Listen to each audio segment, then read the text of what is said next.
श्री गणेशाय नमः। श्री जानकी वल्लभो विद्यते। श्री रामचरितमानस हिंदी में प्रथम सोपान बालकांड। अक्षरों, अर्थ समूहों, रसों, छंदों और मंगलों की करने वाली सरस्वती जी और गणेश जी की मैं वंदना करता हूँ। श्रद्धा और विश्वास के स्वरूप श्री पार्वती जी और श्री शंकर जी की मैं वंदना करता हूँ, जिनके बिना सिद्धजन अपने अंतःकरण में स्थित ईश्वर को नहीं देख सकते। ज्ञानमय नित्य शंकर रूपी गुरु की मैं वंदना करता हूँ, जिनके आश्रित होने से ही टेढ़ा चंद्रमा भी सर्वत्र वंदित होता है। श्री सीताराम जी के गुण समूह रूपी पवित्र वन में विहार करने वाले विशुद्ध विज्ञान संपन्न कपीश्वर श्री वाल्मीकि जी और कपीश्वर श्री हनुमान जी की मैं वंदना करता हूँ। उत्पत्ति, स्थिति, पालन और संहार करने वाली, कलेशों की हरने वाली तथा संपूर्ण कल्याणों की करने वाली श्री रामचंद्र जी की प्रियतमा श्री सीता जी को मैं नमस्कार करता हूँ, जिनकी माया के वशीभूत संपूर्ण विश्व ब्रह्मादि देवता और असुर हैं, जिनकी सत्ता से रस्सी में सर्प के भ्रम की भांति यह सारा दृश्य जगत सत्य ही प्रतीत होता है और जिनके केवल चरण ही भवसागर से तरने की इच्छा वालों के लिए एकमात्र नौका है। उन समस्त कारणों से पर सब कारणों के कारण और सबसे श्रेष्ठ राम कहाने वाले भगवान हरि की मैं वंदना करता हूँ। अनेक पुराण, वेद और तंत्र शास्त्र से सम्मत तथा जो रामायण में वर्णित है और कुछ अन्यत्र से भी उपलब्ध श्री रघुनाथ जी की कथा को तुलसीदास अपने अंतःकरण के सुख के लिए अत्यंत मनोहर भाषा रचना में विस्तृत करता है, जिन्हें स्मरण करने से सब कार्य सिद्ध होते हैं। जो गणों के स्वामी और सुंदर हाथी के मुख वाले हैं, वही बुद्धि के राशि और शुभ गुणों के धाम श्री गणेश जी मुझ पर कृपा करें।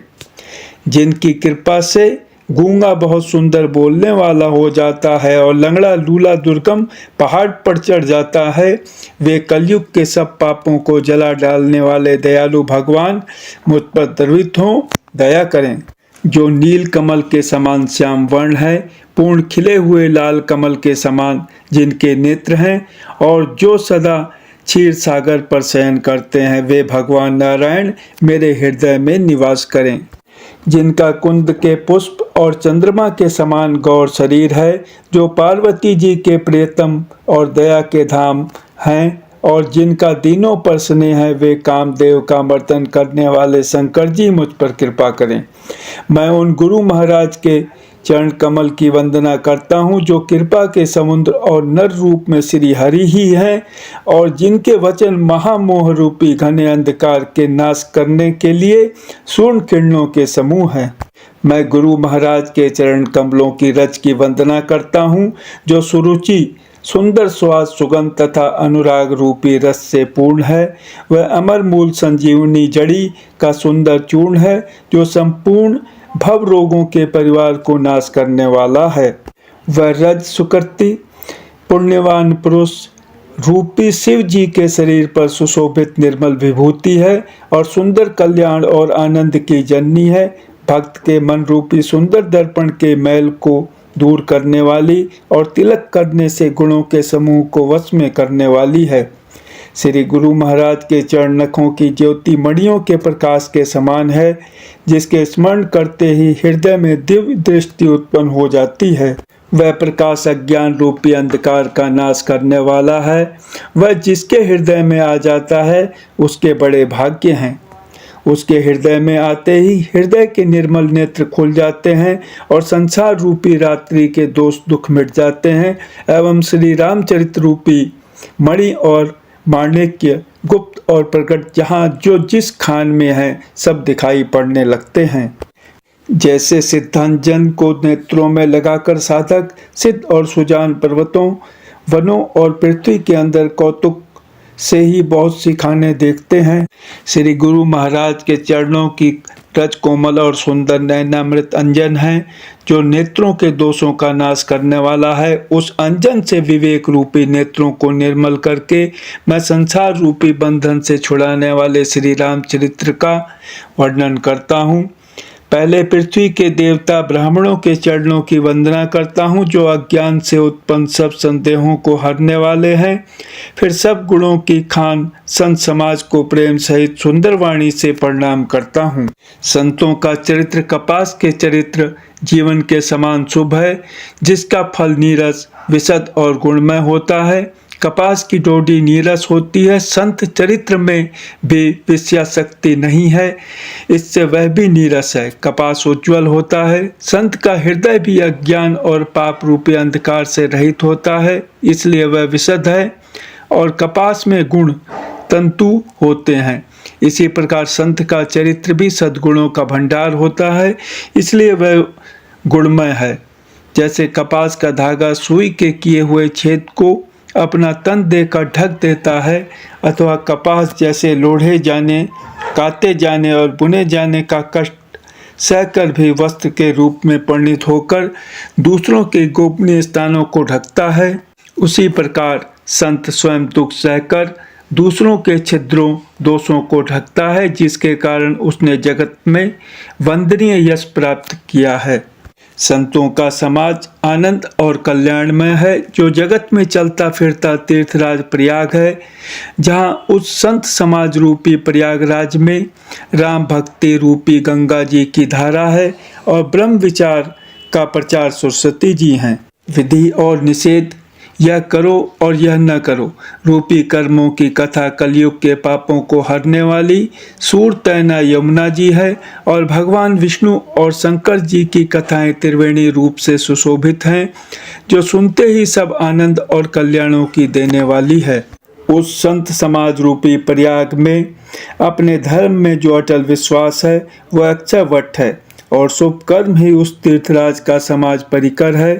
वह संत समाज रूपी प्रयागराज सब देशों में सब समय सभी को सहज ही में प्राप्त हो सकता है, और आदर पूर्वक सेवन करने से क्लेशों को नष्ट करने वाला है। वह तीर्थराज अलौकिक और अकथनीय है एवं तत्काल फल देने वाला है, उसका प्रभाव प्रत्यक्ष है। जो मनुष्य इस संत समाज रूपी तीर्थराज का प्रभाव प्रसन्न मन से सुनते और समझते हैं और फिर अत्यंत प्रेम पूर्वक इसमें गोते लगाते हैं, वे इस शरीर के रहते ही धर्म, अर्थ, काम, मोक्ष चारों फल पा जाते हैं। इस तीर्थराज में स्नान का फल तत्काल ऐसा देखने में आता है कि कौवे कोयल बन जाते हैं और बगुले हंस। यह सुनकर कोई आश्चर्य न करे, क्योंकि सत्संग की महिमा छिपी नहीं है।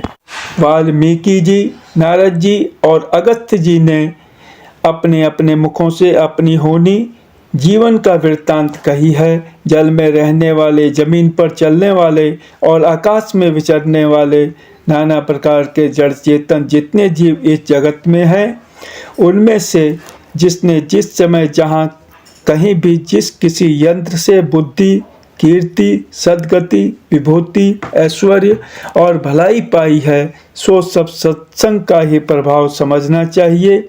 वेदों में और लोकों में इनकी प्राप्ति का दूसरा कोई उपाय नहीं है। सत्संग के बिना विवेक नहीं होता, और श्री राम जी की कृपा के बिना वह सत्संग सहज में मिलता नहीं। सत्संगति आनंद और कल्याण की जड़ है। सत्संग की सिद्धि प्राप्ति ही फल है, और सब साधन तो फूल हैं। दुष्ट भी सत्संगति पाकर सुधर जाते हैं।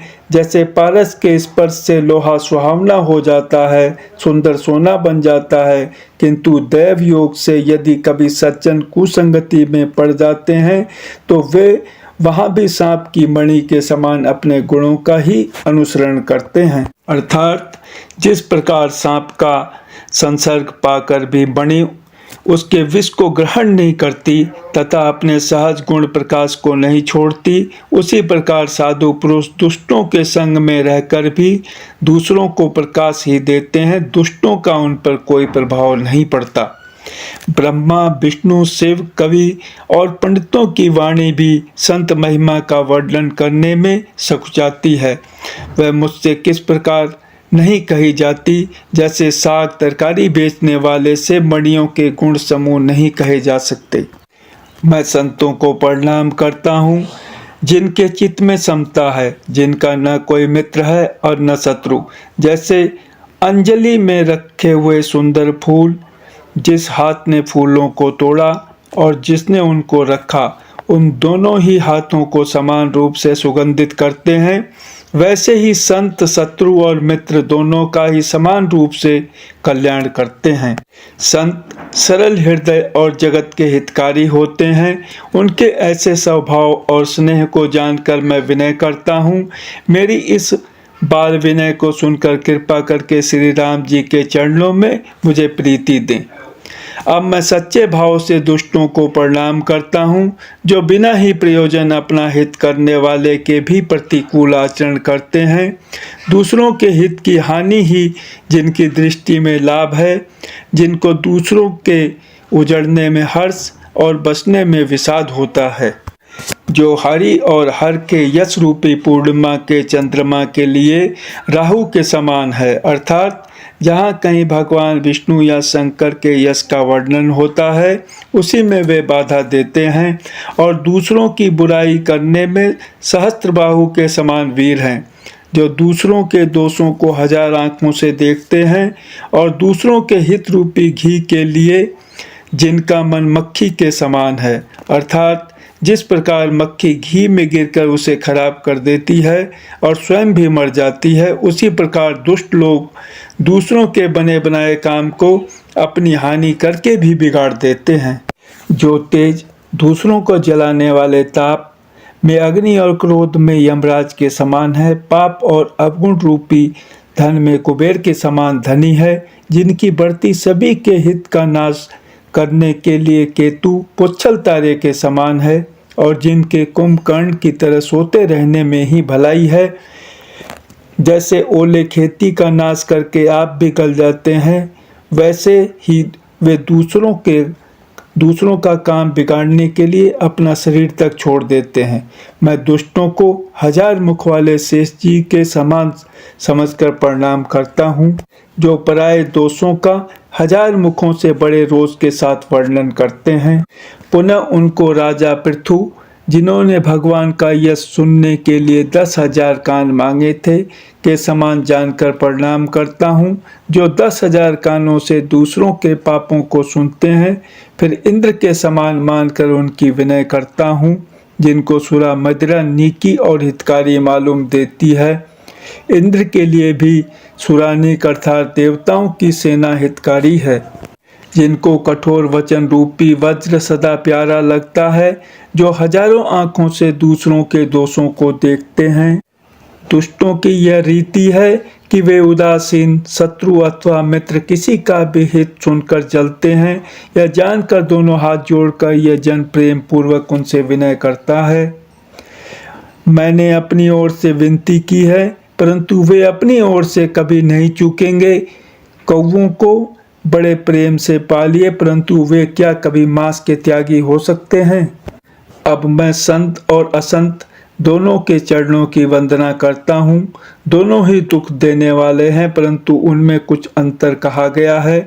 वह अंतर यह है कि एक संत तो बुछड़ते समय प्राण हर लेते हैं और दूसरे असंत मिलते हैं तब दारुण दुख देते हैं, अर्थात संतों का बिछुड़ना मरने के समान दुखदायी होता है और असंतों का मिलना।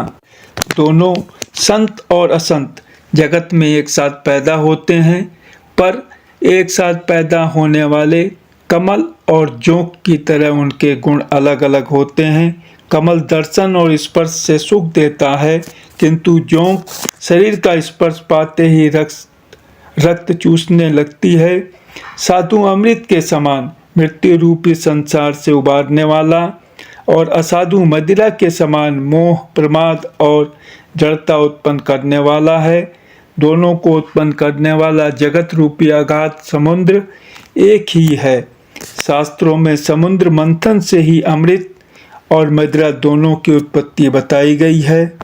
भले और बुरे अपनी अपनी करनी के अनुसार सुंदर यश और अपयश की संपत्ति पाते हैं।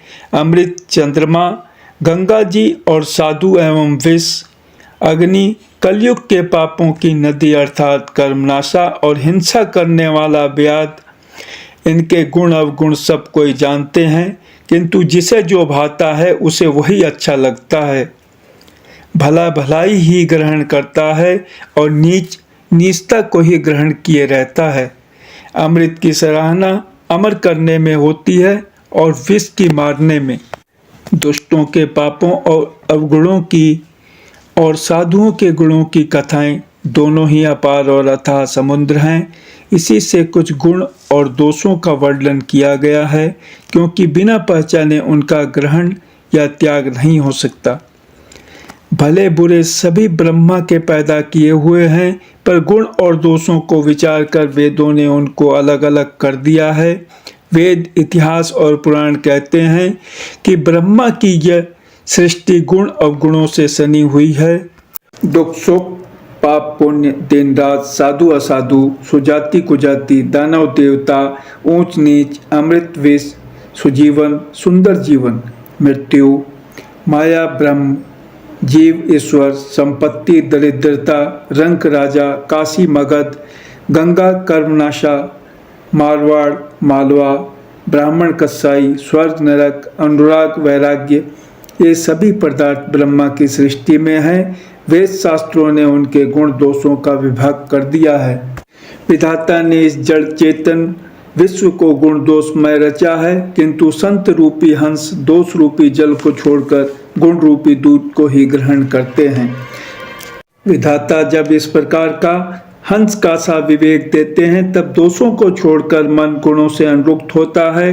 काल स्वभाव और कर्म की प्रबलता से भले लोग साधु भी माया के वश में होकर कभी कभी भलाई से चूक जाते हैं। भगवान के भक्त जैसे उस चूक को सुधार लेते हैं और दुख दोषों को मिटाकर निर्मल यश देते हैं, वैसे ही दुष्ट भी कभी कभी उत्तम संग पाकर भलाई करते हैं, परंतु उनका कभी भंग न होने वाला मलिन स्वभाव नहीं मिटता। जो वेशधारी ठग हैं, उन्हें भी अच्छा साधु का सा वेश बनाए देखकर वेश के प्रताप से जगत पूछता है, परंतु एक न एक दिन वे चौड़े आ ही जाते हैं। अंत तक उनका कपट नहीं निभता, जैसे काल नेमी रावण और राहु का हाल हुआ। बुरा वेश बना लेने पर भी साधु का सम्मान ही होता है, जैसे जगत में जाम्बवान और हनुमान जी का हुआ। बुरे संग से हानि और अच्छे संग से लाभ होता है, यह बात लोक और वेद में है और सभी लोग इसको जानते हैं। पवन के संग से धूल आकाश पर चढ़ जाती है और वही नीचे की ओर बहने वाले जल के संग से कीचड़ में मिल जाती है। साधु के घर के तोता मैना राम राम सुमिरते हैं और असाधु के घर के तोता मैना गिन गिन कर गालियां देते हैं। कुसंग के कारण धुआं कालिक कहलाता है, वही धुआं सुसंग से सुंदर स्याही होकर पुराण लिखने के काम में आता है, और वही धुआं जल, अग्नि और पवन के संग से बादल होकर जगत को जीवन देने वाला बन जाता है। ग्रह, औषधि, जल, वायु और वस्त्र, ये सब भी कुसंग और सुसंग पाकर संसार में बुरे और भले पदार्थ हो जाते हैं। चतुर एवं विचारशील पुरुष ही इस बात को जान पाते हैं। महीने के दोनों पखवाड़ों में उजियाला और अंधेरा समान ही रहता है, परंतु विधाता ने इनके नाम में भेद कर दिया है। एक का नाम शुक्ल और दूसरे का नाम कृष्ण रख दिया। एक को चंद्रमा का बढ़ने वाला और दूसरे को उसका घटने वाला समझकर जगत ने एक को सुयश और दूसरे को अपयश दे दिया। जगत में जितने जड़ और चेतन जीव हैं, सबको राम में जानकर मैं उन सबके चरण कमलों की सदा दोनों हाथ जोड़कर वंदना करता हूँ। देवता, दैत्य, मनुष्य, नाग, पक्षी, प्रेत, पितर, गंधर्व, किन्नर और निशाचर सबको मैं प्रणाम करता हूँ। अब सब मुझ पर कृपा कीजिए। 84 लाख योनियों में 4 प्रकार के जीव जल, पृथ्वी और आकाश में रहते हैं। उन सब से भरे हुए इस सारे जगत को श्री सीताराममय जानकर मैं दोनों हाथ जोड़कर प्रणाम करता हूँ। मुझको अपना दास जानकर कृपा की खान आप सब लोग मिलकर छल छोड़कर कृपा कीजिए। मुझे अपने बुद्धि बल का भरोसा नहीं है, इसलिए मैं सबसे विनती करता हूँ। मैं रघुनाथ जी के गुणों का वर्णन करना चाहता हूँ, परंतु मेरी बुद्धि छोटी है और श्री राम जी का चरित्र अथाह है। इसके लिए मुझे उपायक का एक भी अंग अर्थात कुछ लेस मात्र भी उपाय नहीं सूझता। मेरे मन और बुद्धि कंगाल हैं, किंतु मनोरथ राजा है। मेरी बुद्धि तो अत्यंत नीची है और चाह बड़ी ऊंची है। चाह तो अमृत पाने की है, पर जगत में जुड़ती छाछ भी नहीं। सज्जन मेरी ढिठाई को क्षमा करेंगे और मेरे बाल वचनों को मन लगाकर प्रेम पूर्वक सुनेंगे। जैसे बालक जब तोतले वचन बोलता है तो उसके माता पिता उन्हें प्रसन्न मन से सुनते हैं, किंतु क्रूर, कुटिल और बुरे विचार वाले लोग जो दूसरों के दोषों को ही भूषण रूप से धारण किए रहते हैं, अर्थात जिन्हें पराये दोष ही प्यारे लगते हैं, हंसेंगे। रसीली हो या अत्यंत फीकी, अपनी कविता किसे अच्छी नहीं लगती, किंतु जो दूसरे की रचना को सुनकर हर्षित होते हैं, ऐसे उत्तम पुरुष जगत में बहुत नहीं हैं। हे भाई, जगत में तालाबों और नदियों के समान मनुष्य ही अधिक हैं, जो जल पाकर अपनी ही बाढ़ से बढ़ते हैं, अर्थात अपनी ही उन्नति से प्रसन्न होते हैं। समुद्र सा तो कोई एक बिरला ही सज्जन होता है, जो चंद्रमा को पूर्ण देखकर, दूसरों का उत्कर्ष देखकर उमड़ पड़ता है। मेरा भाग्य छोटा है और इच्छा बहुत बड़ी है, परंतु मुझे एक विश्वास है कि इसे सुनकर सज्जन सभी सुख पावेंगे और दुष्ट हंसी उड़ावेंगे, किंतु दुष्टों के हंसने से मेरा हित ही होगा। मधुर कंठ वाली कोयल को कौवे तो कठोर ही कहा करते हैं, जैसे बगुले हंस को और मेढक पपैये को हंसते हैं, वैसे ही मलिन मन वाले दुष्ट निर्मल वाणी को हंसते हैं। जो न तो कविता के रसिक हैं और न जिनका श्री रामचंद्र जी के चरणों में प्रेम है, उनके लिए भी यह कविता सुखद हास्य रस का काम देगी। प्रथम तो यह भाषा की रचना है, दूसरे मेरी बुद्धि भोली है, इससे यह हंसने के योग्य ही है। हंसने में उन्हें कोई दोष नहीं, जिन्हें न तो प्रभु के चरणों में प्रेम है और न अच्छी समझ ही है, उनको यह कथा सुनने में फीकी लगेगी।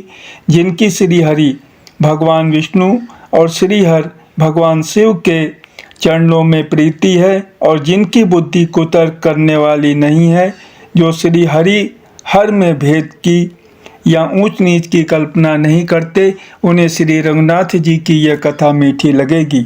सज्जन गण इस कथा को अपने जी में श्री राम जी की भक्ति से भूषित जानकर सुंदर वाणी से सराहना करते हुए सुनेंगे। मैं न तो कवि हूँ, न वाक्य रचना में ही कुशल हूँ, मैं तो सब कलाओं तथा सब विद्याओं से रहित हूँ। नाना प्रकार के अक्षर, अर्थ और अलंकार, अनेक प्रकार की छंद रचना, भावों और रसों के अपार भेद और कविता के भांति भांति के गुण दोष होते हैं। इनमें से काव्य संबंधी एक भी बात का ज्ञान मुझ में नहीं है। यह मैं कोरे कागज पर लिखकर शपथ पूर्वक सत्य सत्य कहता हूँ। मेरी रचना सब गुणों से रहित है। इसमें बस जगत प्रसिद्ध एक गुण है, उसे विचार कर अच्छी बुद्धि वाले पुरुष जिनके निर्मल ज्ञान है, इसको सुनेंगे। इसमें श्री रघुनाथ जी का उदार नाम है, जो अत्यंत पवित्र है, वेद पुराणों का सार है, कल्याण का भवन है और अमंगलों को हरने वाला है, जिसे पार्वती जी सहित भगवान शिव जी सदा जपा करते हैं। जो अच्छे कवि के द्वारा रची हुई बड़ी अनूठी कविता है, वह भी राम नाम के बिना शोभा नहीं पाती। जैसे चंद्रमा के समान मुख वाली सुंदर स्त्री सब प्रकार से सुसज्जित होने पर भी वस्त्र के बिना शोभा नहीं देती, इसके विपरीत कुकवि की रची हुई सब गुणों से रहित कविता को भी राम के नाम एवं यश से अंकित जानकर बुद्धिमान लोग आदर पूर्वक कहते और सुनते हैं, क्योंकि संत जन भौरे की भांति गुण ही को ग्रहण करने वाले होते हैं। यद्यपि मेरी इस रचना में कविता का एक भी रस नहीं है, तथापि इसमें श्री राम जी का प्रताप प्रकट है। मेरे मन में यही एक भरोसा है, भले संग से भला किसने बड़प्पन नहीं पाया। धुआं भी अगर के संग से सुगंधित होकर अपने स्वाभाविक कड़वेपन को छोड़ देता है। मेरी कविता अवश्य भद्दी है, परंतु इसमें जगत का कल्याण करने वाली राम कथा रूपी उत्तम वस्तु का वर्णन किया गया है, इससे यह भी अच्छी ही समझी जाएगी। तुलसीदास जी कहते हैं कि श्री रघुनाथ जी की कथा कल्याण करने वाली और कलयुग के पापों को हरने वाली है। मेरी इस भद्दी कविता रूपी नदी की चाल पवित्र जल वाली नदी गंगा जी की चाल की भांति टेढ़ी है। प्रभु श्री रघुनाथ जी के सुंदर यश के संग से यह कविता सुंदर तथा सज्जनों के मन को भाने वाली हो जाएगी। शमशान की अपवित्र राख भी श्री महादेव जी के अंग के संग से सुहावनी लगती है और स्मरण करते ही पवित्र करने वाली होती है। श्री राम जी के यश के संग से मेरी कविता सभी को अत्यंत प्रिय लगेगी। जैसे मलय पर्वत के संग से काष्ठ मात्र चंदन बनकर वंदनीय हो जाता है, फिर क्या कोई काठ की तुच्छता का विचार करता है। श्यामा गौ काली होने पर भी उसका दूध उज्जवल और बहुत गुणकारी होता है, यही समझकर सब लोग उसे पीते हैं। इसी तरह गंवारू भाषा में होने पर भी श्री सीताराम जी के यश को बुद्धिमान लोग बड़े चाव से गाते और सुनते हैं। मणि, मणिक और मोती की जैसी सुंदर छवि है, वह सांप, पर्वत और हाथी के मस्तक पर वैसी शोभा नहीं पाती। राजा के मुकुट और नवयुवती स्त्री के शरीर को पाकर ही ये सब अधिक शोभा को प्राप्त होते हैं। इसी तरह बुद्धिमान लोग कहते हैं कि सुकवि की कविता भी उत्पन्न और कहीं होती है और शोभा अन्यत्र कहीं पाती है, अर्थात कवि की वाणी से उत्पन्न हुई कविता वहाँ शोभा पाती है जहाँ उसका विचार, प्रचार तथा उसमें कथित आदर्श का ग्रहण और अनुसरण होता है। कवि के स्मरण करते ही उसकी भक्ति के कारण सरस्वती जी ब्रह्मलोक को छोड़कर दौड़ी आती हैं। सरस्वती जी की दौड़ी आने की वह थकावट रामचरित रूपी सरोवर में उन्हें नहलाए बिना दूसरे करोड़ों उपायों से भी दूर नहीं होती। कवि और पंडित अपने हृदय में ऐसा विचार कर कलयुग के पापों को हरने वाले श्री हरि के यश का ही गान करते हैं। संसारी मनुष्यों का गुणगान करने से सरस्वती जी सिर धुनकर पछताने लगती हैं कि मैं क्यों इसके बुलाने पर आई। बुद्धिमान लोग हृदय को समुद्र, बुद्धि को सीप और सरस्वती को स्वाति नक्षत्र के समान कहते हैं। इसमें यदि श्रेष्ठ विचार रूपी जल बरसता है तो मुक्तामणि के समान सुंदर कविता होती है। उन कविता रूपी मुक्तामणियों को युक्ति से बेचकर फिर रामचरित रूपी सुंदर तागे में पिरोकर सज्जन लोग अपने निर्मल हृदय में धारण करते हैं, जिससे अत्यंत अनुराग रूपी शोभा होती है। वे अत्यंतिक प्रेम को प्राप्त होते हैं। जो कराल कलयुग में जन्मे हैं, जिनकी करनी कौवे के समान है और वेश हंस का सा है, जो वेद मार्ग को छोड़कर कुमार्ग पर चलते हैं, जो कपट की मूर्ति और कलयुग के पापों के भांडे हैं, जो श्री राम जी के भक्त कहलाकर लोगों को ठगते हैं, जो धन, लोभ, क्रोध और काम के गुलाम हैं और जो धींगा धींगी करने वाले धर्म ध्वजी, धर्म की झूठी ध्वजा फहराने वाले दंभी और कपट के धंधों का बोझ ढोने वाले हैं। संसार के ऐसे लोगों में सबसे पहले मेरी गिनती है। यदि मैं अपने सब अवगुणों को कहने लगूं तो कथा बहुत बढ़ जाएगी और मैं पार नहीं पाऊंगा। इससे मैंने बहुत कम अवगुणों का वर्णन किया है। बुद्धिमान लोग थोड़े ही में समझ लेंगे। मेरी अनेकों प्रकार की विनती को समझकर कोई भी इस कथा को सुनकर दोष नहीं देगा। इतने पर भी जो शंका करेंगे वे तो मुझसे भी अधिक मूर्ख और बुद्धि के कंगाल हैं। मैं न तो कवि हूँ न चतुर कहलाता हूँ। अपनी बुद्धि के अनुसार श्री राम जी के गुण गाता हूँ। कहाँ तो श्री रघुनाथ जी के अपार चरित्र, कहाँ संसार में आसक्त मेरी बुद्धि। जिस हवा से सुमेरु जैसे पहाड़ उड़ जाते हैं, कहिए तो उसके सामने रुई किस गिनती में है। श्री राम जी की असीम प्रभुता को समझकर कथा रचने में मेरा मन बहुत हिचकता है। सरस्वती जी, शेष जी, शिव जी, ब्रह्मा जी, शास्त्र, वेद और पुराण ये सब नेति नेति कहकर पार नहीं पाकर ऐसा नहीं कहते हुए सदा जिनका गुणगान किया करते हैं। यद्यपि प्रभु श्री रामचंद्र जी की प्रभुता को सब ऐसी अकथनीय ही जानते हैं, तथापि कहे बिना कोई नहीं रहा। इसमें वेद ने ऐसा कारण बताया है कि भजन का प्रभाव बहुत तरह से कहा गया है, अर्थात भगवान की महिमा का पूरा वर्णन तो कोई कर नहीं सकता, परंतु जिससे जितना बन पड़े उतना भगवान का गुणगान करना चाहिए, क्योंकि भगवान के गुणगान रूपी भजन का प्रभाव बहुत ही अनोखा है। उसका नाना प्रकार से शास्त्रों में वर्णन है। थोड़ा सा भी भगवान का भजन मनुष्य को सहज ही भवसागर से तार देता है। जो परमेश्वर एक है, जिनके कोई इच्छा नहीं है, जिनका कोई रूप और नाम नहीं है, जो अजन्मा सच्चिदानंद और परम धाम है और जो सब में व्यापक एवं विश्वरूप है, उन्हीं भगवान ने दिव्य शरीर धारण करके नाना प्रकार की लीला की है। वह लीला केवल भक्तों के हित के लिए ही है, क्योंकि भगवान परम कृपालु हैं और शरणागत के बड़े प्रेमी हैं, जिनकी भक्तों पर बड़ी ममता और कृपा है। जिन्होंने एक बार जिस पर कृपा कर दी, उस पर फिर कभी क्रोध नहीं किया। वे प्रभु श्री रघुनाथ जी गई हुई वस्तु को फिर प्राप्त कराने वाले, गरीब निवास, दीन बंधु, सरल स्वभाव, सर्वशक्तिमान और सबके स्वामी हैं। यही समझकर बुद्धिमान लोग उन श्री हरि का यश वर्णन करके अपनी वाणी को पवित्र और उत्तम फल, मोक्ष और दुर्लभ भगवत प्रेम देने वाली बनाते हैं। उसी बल से महिमा का यथार्थ वर्णन नहीं, परंतु महान फल देने वाला भजन समझकर भगवत कृपा के बल पर ही मैं श्री रामचंद्र जी के चरणों में सिर नवाकर श्री रघुनाथ जी के गुणों की कथा कहूँगा।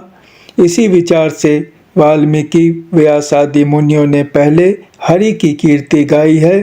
भाई, उसी मार्ग पर चलना मेरे लिए सुगम होगा। जो अत्यंत बड़ी श्रेष्ठ नदियां हैं, यदि राजा उन पर पुल बंधा देता है तो अत्यंत छोटी चींटियां भी उन पर चढ़कर बिना ही परिश्रम के पार चली जाती हैं। इसी प्रकार मुनियों के वर्णन के सहारे मैं भी श्री रामचरित का वर्णन सहज ही कर सकूंगा। इस प्रकार मन को बल दिखलाकर मैं श्री रघुनाथ जी की सुहावनी कथा की रचना करूंगा। व्यास आदि जो अनेकों श्रेष्ठ कवि हो गए हैं, जिन्होंने बड़े आदर से श्री हरि का सुयश वर्णन किया है, मैं उन सब श्रेष्ठ कवियों के चरण कमलों में प्रणाम करता हूँ। वे मेरे सब मनोरथों को पूरा करें। कलयुग के भी उन कवियों को मैं प्रणाम करता हूँ, जिन्होंने श्री रघुनाथ जी के गुण समूहों का वर्णन किया है। जो बड़े बुद्धिमान प्राकृत कवि हैं, जिन्होंने भाषा में हरि चरित्रों का वर्णन किया है। जो ऐसे कवि पहले हो चुके हैं, जो इस समय वर्तमान है और जो आगे होंगे, उन सबको मैं सारा कपट त्याग कर प्रणाम करता हूँ। आप सब प्रसन्न होकर यह वरदान दीजिए कि साधु समाज में मेरी कविता का सम्मान हो, क्योंकि बुद्धिमान लोग जिस कविता का आदर नहीं करते, मूर्ख कवि ही उसकी रचना का व्यर्थ परिश्रम करते हैं। कीर्ति, कविता और संपत्ति वही उत्तम है जो गंगा जी की तरह सबका हित करने वाली हो। श्री रामचंद्र जी की कीर्ति तो बड़ी सुंदर, सबका अनंत कल्याण करने वाली ही है, परंतु मेरी कविता भद्दी है। यह असमंजस्य है, अर्थात इन दोनों का मेल नहीं मिलता, इसी की मुझे चिंता है।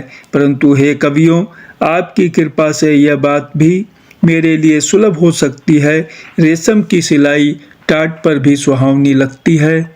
चतुर पुरुष उसी कविता का आदर करते हैं जो सरल हो और जिसमें निर्मल चरित्र का वर्णन हो, तथा जिसे सुनकर शत्रु भी स्वाभाविक वैर को भूलकर सराहना करने लगे। ऐसी कविता बिना निर्मल बुद्धि के होती नहीं, और मेरे बुद्धि का बल बहुत ही थोड़ा है। इसलिए बार बार निहोरा करता हूँ कि हे कवियों, आप कृपा करें जिससे मैं हरि यश का वर्णन कर सकूं। कवि और पंडितगण, आप जो रामचरित रूपी मानसरोवर के सुंदर हंस हैं, मुझ बालक की विनती सुनकर और सुंदर रुचि देखकर मुझ पर कृपा करें। मैं उन वाल्मीकि मुनि के चरण कमलों की वंदना करता हूँ, जिन्होंने रामायण की रचना की, जो खर राक्षस सहित होने पर भी खर कठोर से विपरीत बड़ी कोमल और सुंदर है, तथा जो दूषण राक्षस सहित होने पर भी दूषण अर्थात दोष से रहित है। मैं चारों वेदों की वंदना करता हूँ, जो संसार समुद्र के पार होने के लिए जहाज के समान है, तथा जिन्हें श्री रघुनाथ जी का निर्मल यश वर्णन करते स्वप्न में भी खेद थकावट नहीं होता। मैं ब्रह्मा जी के चरण रज की वंदना करता हूँ, जिन्होंने भवसागर बनाया है, जहाँ से एक और संत रूपी अमृत चंद्रमा और कामधेनु निकले और दूसरी ओर दुष्ट मनुष्य रूपी विष और मदिरा उत्पन्न हुए। देवता, ब्राह्मण, पंडित, ग्रह इन सब के चरणों की वंदना करके हाथ जोड़कर कहता हूँ कि आप प्रसन्न होकर मेरे सारे सुंदर मनोरथ को पूरा करें। फिर मैं सरस्वती जी और देव नदी गंगा जी की वंदना करता हूँ। दोनों पवित्र और मनोहर चरित्र वाली हैं। एक गंगा जी स्नान करने और जल पीने से पापों को हरती हैं और दूसरी सरस्वती जी गुण और यश कहने और सुनने से अज्ञान का नाश कर देती है।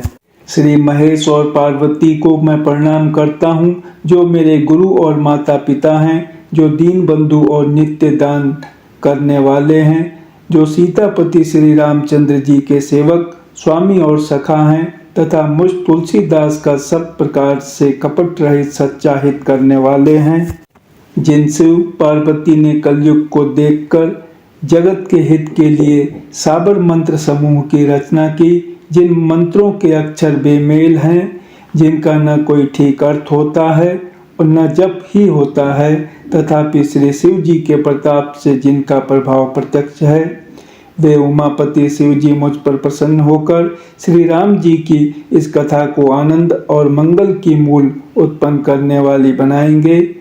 इस प्रकार पार्वती जी और शिव जी दोनों का स्मरण करके और उनका प्रसाद पाकर मैं चाव भरे चित्त से श्री रामचरित्र का वर्णन करता हूँ। मेरी कविता श्री शिव जी की कृपा से ऐसी सुशोभित होगी जैसी तारागणों के सहित चंद्रमा के साथ रात्रि शोभित होती है। जो इस कथा को प्रेम सहित एवं सावधानी के साथ समझ बूझ कर सुनेंगे, वे कलयुग के पापों से रहित और सुंदर कल्याण के भागी होकर श्री रामचंद्र जी के चरणों के प्रेमी बन जाएंगे।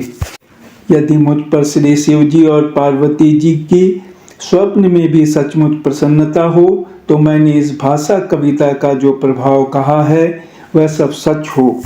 मैं अति पवित्र श्री अयोध्यापुरी और कलयुग के पापों का नाश करने वाली श्री सरयू नदी की वंदना करता हूँ।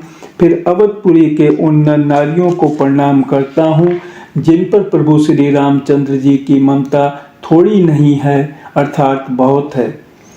उन्होंने अपनी पुरी में रहने वाले सीता जी की निंदा करने वाले धोबी और उसके समर्थक पुण्य नारियों के पाप समूह को नाश कर उनको शोक रहित बनाकर अपने लोक धाम में बसा दिया।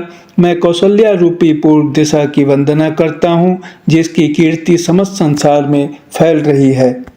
जहाँ कौशल्या रूपी पूर्व दिशा से विश्व को सुख देने वाले और तुष्ट रूपी कमलों के लिए पाले के समान श्री रामचंद्र जी रूपी सुंदर चंद्रमा प्रकट हुए, सब रानियों सहित राजा दशरथ जी को पुण्य और सुंदर कल्याण की मूर्ति मानकर मैं मन, वचन और कर्म से प्रणाम करता हूँ। अपने पुत्र का सेवक जानकर वे मुझ पर कृपा करें, जिनको रचकर ब्रह्मा जी ने भी बड़ाई पाई तथा जो श्री राम जी के माता और पिता होने के कारण महिमा की सीमा है। मैं अवध के राजा श्री दशरथ जी की वंदना करता हूँ, जिनका श्री राम जी के चरणों में सच्चा प्रेम था, जिन्होंने दीन दयालु प्रभु के बिछड़ते ही अपने प्यारे शरीर को मामूली तिनके की तरह त्याग दिया। मैं परिवार सहित राजा जनक जी को प्रणाम करता हूँ, जिनका श्री राम जी के चरणों में गूढ़ प्रेम था, जिसको उन्होंने योग और भोग में छिपा रखा था, परंतु श्री रामचंद्र जी को देखते ही वह प्रकट हो गया। भाइयों में सबसे पहले मैं श्री भरत जी के चरणों को प्रणाम करता हूँ, जिनका नियम और व्रत वर्णन नहीं किया जा सकता तथा जिनका मन श्री राम जी के चरण कमलों में भौरे की तरह लुभाया हुआ है, कभी उनका पास नहीं छोड़ता। मैं श्री लक्ष्मण जी के चरण कमलों को प्रणाम करता हूँ, जो शीतल, सुंदर और भक्तों को सुख देने वाले हैं। श्री रघुनाथ जी की कीर्ति रूपी विमल पताका में जिनका लक्ष्मण जी का यश पताका को ऊंचा करके फहराने वाले दंड के समान हुआ, जो 1000 सिर वाले और जगत के कारण 1000 सिरों पर जगत को धारण कर रखने वाले शेष जी हैं, जिन्होंने पृथ्वी का भय दूर करने के लिए अवतार लिया। वे गुणों की खान कृपा सिंधु सुमित्रा नंदन श्री लक्ष्मण जी मुझ पर सदा प्रसन्न रहें। मैं श्री शत्रुघ्न जी के चरण कमलों को प्रणाम करता हूँ, जो बड़े वीर, सुशील और श्री भरत जी के पीछे चलने वाले हैं। मैं महावीर श्री हनुमान जी की विनती करता हूँ, जिनके यश का श्री रामचंद्र जी ने स्वयं अपने श्रीमुख से वर्णन किया है। मैं पवन कुमार श्री हनुमान जी को प्रणाम करता हूँ, जो दुष्ट रूपी वन के भस्म करने के लिए अग्नि रूप है, जो ज्ञान की घन मूर्ति है और जिनके हृदय रूपी भवन में धनुष बाण धारण किए श्री राम जी निवास करते हैं। वानरों के राजा सुग्रीव जी, रीछों के राजा जाम्बवान जी, राक्षसों के राजा विभीषण जी और अंगद जी आदि जितना वानरों का समाज है, सबके सुंदर चरणों की मैं वंदना करता हूँ, जिन्होंने अधम पशु और राक्षस आदि शरीर में भी श्री रामचंद्र जी को प्राप्त कर लिया। पशु, पक्षी, देवता, मनुष्य, असुर समेत जितने श्री राम जी के चरणों के उपासक हैं, मैं उन सब के चरण कमलों की वंदना करता हूँ, जो श्री राम जी के निष्काम सेवक हैं। सुखदेव जी, सनकादि, नारद मुनि आदि जितने भक्त और परम ज्ञानी श्रेष्ठ मुनि हैं, मैं धरती पर सिर टेक कर उन सबको प्रणाम करता हूँ। हे मुनीश्वरों, आप सब मुझको अपना दास जानकर कृपा कीजिए। राजा जनक की पुत्री, जगत की माता और करुणा निधान श्री रामचंद्र जी की प्रियतमा श्री जानकी जी के दोनों चरण कमलों को मैं मनाता हूँ, जिनकी कृपा से निर्मल बुद्धि पाऊँ। फिर मैं मन, वचन और कर्म से कमल नयन धनुष बाणधारी भक्तों की विपत्ति का नाश करने और उन्हें सुख देने वाले भगवान श्री रघुनाथ जी के सर्वसमर्थ चरण कमलों की वंदना करता हूँ, जो वाणी और उसके अर्थ तथा जल और जल की लहर के समान कहने में अलग अलग है, परंतु वास्तव में अभिन्न एक है। उन श्री सीताराम जी के चरणों की मैं वंदना करता हूँ, जिन्हें दीन दुखी बहुत ही प्रिय हैं। मैं श्री रघुनाथ जी के नाम राम की वंदना करता हूँ, जो कृषाणु अग्नि, भानु सूर्य और हिमकर चंद्रमा का हेतु अर्थात र, आ और म रूप से बीज है। वह राम नाम ब्रह्मा, विष्णु और शिव रूप है। वह वेदों का प्राण है, निर्गुण, उपमा रहित और गुणों का भंडार है, जो महामंत्र है, जिसे महेश्वर श्री शिव जी जपते हैं और उनके द्वारा जिसका उपदेश काशी में मुक्ति का कारण है, तथा जिसकी महिमा को गणेश जी जानते हैं, जो इस राम नाम के प्रभाव से ही सबसे पहले पूजे जाते हैं। आदि कवि श्री वाल्मीकि जी राम नाम के प्रताप को जानते हैं, जो उल्टा नाम मरा मरा जप कर पवित्र हो गए। श्री शिव जी के इस वचन को सुनकर कि एक राम नाम सहस्त्र नाम के समान है, पार्वती जी सदा अपने पति श्री शिव जी के साथ राम नाम का जप करती रहती हैं। नाम के प्रति पार्वती जी के हृदय की ऐसी प्रीति देखकर श्री शिव जी हर्षित हो गए और उन्होंने स्त्रियों में भूषण रूप, पतिव्रताओं में शिरोमणि पार्वती जी को अपना भूषण बना लिया, अर्थात उन्हें अपने अंग में धारण करके अर्धांगिनी बना लिया। नाम के प्रभाव को श्री शिव जी भली भांति जानते हैं, जिस प्रभाव के कारण कालकूट जहर ने उनको अमृत का फल दिया। श्री रघुनाथ जी की भक्ति वर्षा ऋतु है।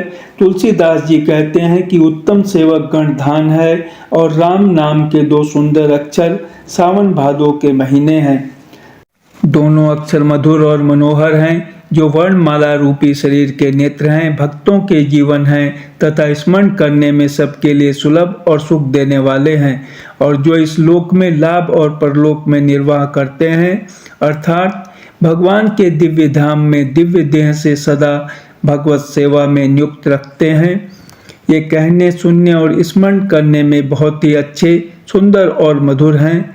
तुलसीदास को तो श्री राम लक्ष्मण के समान प्यारे हैं। इनका र और म का अलग अलग वर्णन करने में प्रीति बिलगाती है, अर्थात बीज मंत्र की दृष्टि से इनके उच्चारण, अर्थ और फल में भिन्नता दिख पड़ती है, परंतु हैं ये जीव और ब्रह्म के समान स्वभाव से ही साथ रहने वाले, सदा एक रूप और एक रस।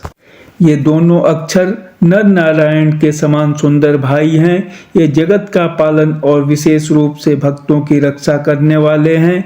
ये भक्ति रूपणी सुंदर स्त्री के कानों के सुंदर आभूषण कर्ण फूल हैं और जगत के हित के लिए निर्मल चंद्रमा और सूर्य हैं। ये सुंदर गति मोक्ष रूपी अमृत के स्वाद और तृप्ति के समान है। कच्छप और शेष जी के समान पृथ्वी के धारण करने वाले हैं। भक्तों के मन रूपी सुंदर कमल में विहार करने वाले भौरे के समान हैं और जीव रूपी यशोदा जी के लिए श्री कृष्ण और बलराम जी के समान आनंद देने वाले हैं। तुलसीदास जी कहते हैं, श्री रघुनाथ जी के नाम के दोनों अक्षर बड़ी शोभा देते हैं, जिनमें से एक रकार छत्र रूप रेफ से और दूसरा मकार मुकुटमणि अनुस्वार रूप से सब अक्षरों के ऊपर है। समझने में नाम और नामी दोनों एक से हैं, किंतु दोनों में परस्पर स्वामी और सेवक के समान प्रीति है। अर्थात नाम और नामी में पूर्ण एकता होने पर भी जैसे स्वामी के पीछे सेवक चलता है, उसी प्रकार नाम के पीछे नामी चलते हैं। प्रभु श्री राम जी अपने राम नाम का ही अनुगमन करते हैं, नाम लेते ही वहाँ आ जाते हैं। नाम और रूप दोनों ईश्वर की उपाधि है। ये भगवान के नाम और रूप दोनों अनिर्वचनीय हैं, अनादि हैं और सुंदर। शुद्ध भक्ति युक्त बुद्धि से ही इनका दिव्य अविनाशी स्वरूप जानने में आता है। इन नाम और रूप में कौन बड़ा है कौन छोटा, यह कहना तो अपराध है। इनके गुणों का तारतम्य कमी बेसी सुनकर साधु पुरुष स्वयं ही समझ लेंगे। रूप नाम के अधीन देखे जाते हैं, नाम के बिना रूप का ज्ञान नहीं हो सकता। कोई सा विशेष रूप बिना उसका नाम जाने हथेली पर रखा हुआ भी पहचाना नहीं जा सकता, और रूप के बिना देखे भी नाम का स्मरण किया जाए तो विशेष प्रेम के साथ वह रूप हृदय में आ जाता है। नाम और रूप की गति की कहानी विशेषता की कथा अकथनीय है। वह समझने में सुखदायक है, परंतु उसका वर्णन नहीं किया जा सकता। निर्गुण और सगुण के बीच में नाम सुंदर साक्षी है और दोनों का यथार्थ ज्ञान कराने वाला चतुर्दुभाषिया है। तुलसीदास जी कहते हैं, यदि तू भीतर और बाहर दोनों ओर उजाला चाहता है तो मुख रूपी द्वार की जीव रूपी देहली पर राम नाम रूपी मणि दीपक को रख।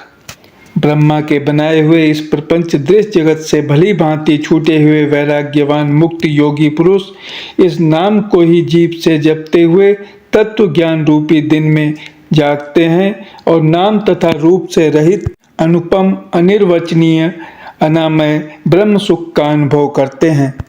जो परमात्मा के गूढ़ रहस्य को यथार्थ महिमा को जानना चाहते हैं, वे जिज्ञासु भी नाम को जीभ से जप कर उसे जान लेते हैं। लौकिक सिद्धियों के चाहने वाले अर्थार्थी साधक लौ लगाकर नाम का जप करते हैं और अणिमादि 8 सिद्धियों को पाकर सिद्ध हो जाते हैं। संकट से घबराए हुए आर्त भक्त नाम जप करते हैं तो उनके बड़े भारी बुरे बुरे संकट मिट जाते हैं और वे सुखी हो जाते हैं। जगत में 4 प्रकार के अर्थार्थी धनादि की चाह से भजने वाले, आर्त संकट की निवृत्ति के लिए भजने वाले, जिज्ञासु भगवान को जानने की इच्छा से भजने वाले, ज्ञानी भगवान को तत्व से जानकर स्वाभाविक ही प्रेम से भजने वाले राम भक्त हैं और चारों ही पुण्यात्मा पाप रहित और उदार हैं।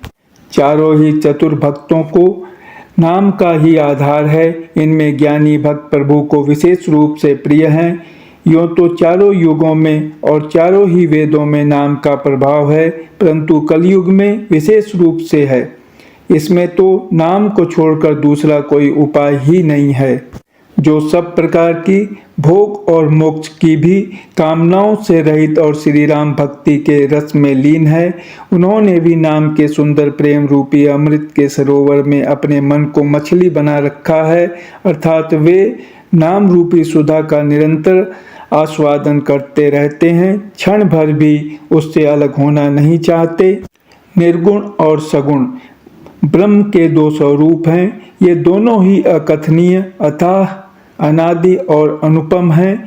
मेरी सम्मति में नाम इन दोनों से बड़ा है, जिसने अपने बल से दोनों को अपने वश में कर रखा है। सज्जनगण इस बात को मुझदास की ढिठाई या केवल काव्योक्ति न समझें। मैं अपने मन के विश्वास, प्रेम और रुचि की बात कहता हूँ। निर्गुण और सगुण दोनों प्रकार के ब्रह्म का ज्ञान अग्नि के समान है। निर्गुण उस अप्रकट अग्नि के समान है जो काठ के अंदर है परंतु दिखती नहीं, और सगुण उस प्रकट अग्नि के समान है जो प्रत्यक्ष दिखती है। तत्वतः दोनों एक ही है, केवल प्रकट अप्रकट के भेद से भिन्न मालूम होती है। इसी प्रकार निर्गुण और सगुण तत्वतः एक ही है। इतना होने पर भी दोनों ही जानने में बड़े कठिन हैं, परंतु नाम से दोनों सुगम हो जाते हैं। इसी से मैंने नाम को निर्गुण ब्रह्म से और सगुण राम से बड़ा कहा है। ब्रह्म व्यापक है, एक है, अविनाशी है, सत्ता, चैतन्य और आनंद की घनराशि है। ऐसा विकार रहित प्रभु के हृदय में रहते भी जगत के सब जीव दीन और दुखी हैं। नाम का निरूपण करके, नाम के यथार्थ स्वरूप, महिमा, रहस्य और प्रभाव को जानकर, नाम का जतन करने से, श्रद्धा पूर्वक नाम जप रूपी साधन करने से वही ब्रह्म ऐसे प्रकट हो जाता है जैसे रत्न के जानने से उसका मूल्य। इस प्रकार निर्गुण से नाम का प्रभाव अत्यंत बड़ा है। अब अपने विचार के अनुसार कहता हूँ कि नाम सगुण राम से भी बड़ा है। श्री रामचंद्र जी ने भक्तों के हित के लिए मनुष्य शरीर धारण करके स्वयं कष्ट सहकर साधुओं को सुखी किया, परंतु भक्तगण प्रेम के साथ नाम का जप करते हुए सहज ही में आनंद और कल्याण के घर हो जाते हैं। श्री राम जी ने एक तपस्वी की स्त्री अहिल्या को ही तारा, परंतु नाम ने करोड़ों दुष्टों की बिगड़ी बुद्धि को सुधार दिया। श्री राम जी ने ऋषि विश्वामित्र के हित के लिए एक सुकेतु यक्ष की कन्या ताड़का की सेना और पुत्र सुबाहु सहित समाप्ति की, परंतु नाम अपने भक्तों के दोष, दुख और दुराशाओं का इस तरह नाश कर देता है जैसे सूर्य रात्रि का। श्री राम जी ने तो स्वयं शिव जी के धनुष को तोड़ा, परंतु नाम का प्रताप ही संसार के सब भयों को नाश करने वाला है। प्रभु श्री राम जी ने भयानक दंडक वन को सुहावना बनाया, परंतु नाम ने असंख्य मनुष्यों के मनों को पवित्र कर दिया। श्री रघुनाथ जी ने राक्षसों के समूह को मारा, परंतु नाम तो कलयुग के सारे पापों की जड़ उखाड़ने वाला है। श्री रघुनाथ जी ने तो सबरी, जटायु आदि उत्तम सेवकों को ही मुक्ति दी, परंतु नाम ने अगणित दुष्टों का उद्धार किया। नाम के गुणों की कथा वेदों में प्रसिद्ध है। श्री राम जी ने सुग्रीव और विभीषण दो को ही अपने शरण में रखा, यह सब कोई जानते हैं, परंतु नाम ने अनेक गरीबों पर कृपा की है। नाम का यह सुंदर विरध लोक और वेद में विशेष रूप से प्रकाशित है। श्री राम जी ने तो भालू और बंदरों की सेना बटोरी और समुद्र पर पुल बांधने के लिए थोड़ा परिश्रम नहीं किया, परंतु नाम लेते ही संसार समुद्र सूख जाता है। सज्जन गण मन में विचार कीजिए कि दोनों में कौन बड़ा है। श्री रामचंद्र जी ने कुटुंब सहित रावण को युद्ध में मारा, तब सीता सहित उन्होंने अपने नगर अयोध्या में प्रवेश किया। राम राजा हुए, अवध उनकी राजधानी हुई। देवता और मुनि सुंदर वाणी से जिनके गुण गाते हैं, परंतु सेवक भक्त प्रेम पूर्वक नाम के स्मरण मात्र से बिना परिश्रम मोह की प्रबल सेना को जीतकर प्रेम में मग्न हुए अपने ही सुख में विचरते हैं। नाम के प्रसाद से उन्हें सपने में भी कोई चिंता नहीं सताती।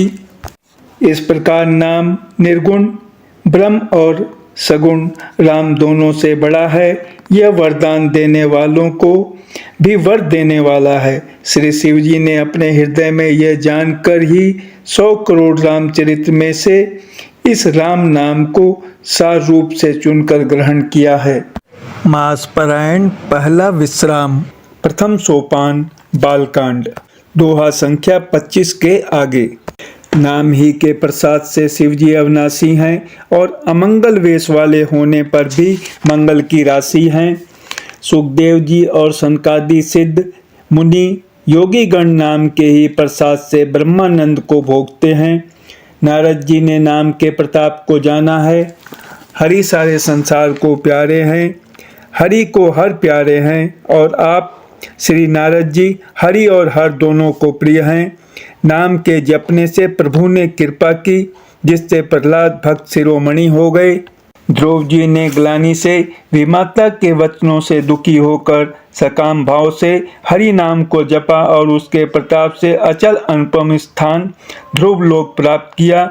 हनुमान जी ने पवित्र नाम का स्मरण करके श्री राम जी को अपने वश में कर रखा है। नीच अजामिल, गज और गणिका वैश्या भी श्री हरि के नाम के प्रभाव से मुक्त हो गए। मैं नाम की बड़ाई कहाँ तक कहूँ, राम भी नाम के गुणों को नहीं गा सकते। कलयुग में राम का नाम कल्पतरु, मनचाहा पदार्थ देने वाला और कल्याण का निवास, मुक्ति का घर है, जिसको स्मरण करने से भांग सा निकृष्ट तुलसीदास तुलसी के समान पवित्र हो गया। केवल कलयुग की ही बात नहीं है, चारों युगों में, तीनों कालों में और तीनों लोकों में नाम को जप कर जीव शोक रहित हुए हैं। वेद पुराण और संतों का मत यही है कि समस्त पुण्यों का फल श्री राम जी में या राम नाम में प्रेम होना है। पहले सतयुग में ध्यान से, दूसरे त्रेता युग में यज्ञ से और द्वापर में पूजन से भगवान प्रसन्न होते हैं। परंतु कलयुग केवल पाप की जड़ और मलिन है। इसमें मनुष्यों का मन पाप रूपी समुद्र में मछली बना हुआ है, अर्थात पाप से कभी अलग होना ही नहीं चाहता। इससे ध्यान, यज्ञ और पूजन नहीं बन सकते। ऐसे कराल कलयुग के काल में तो नाम ही कल्पवृक्ष है, जो स्मरण करते ही संसार के सब जंजालों को नाश कर देने वाला है।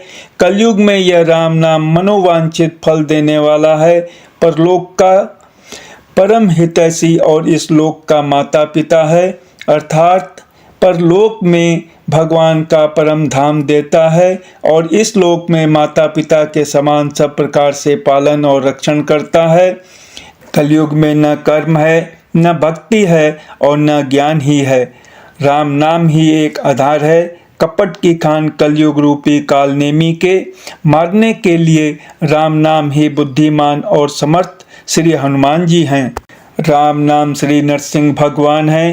कलयुग हिरण्यकश्यप है और जप करने वाले जन प्रहलाद के समान है। यह राम नाम देवताओं के शत्रु कलयुग रूपी दैत्य को मारकर जप करने वालों की रक्षा करेगा। अच्छे भाव प्रेम से, बुरे भाव वैर से, क्रोध से या आलस्य से, किसी तरह से भी नाम जपने से दसों दिशाओं में कल्याण होता है। उसी परम कल्याणकारी राम नाम का स्मरण करके श्री रघुनाथ जी को मस्तक नवाकर मैं राम जी के गुणों का वर्णन करता हूँ।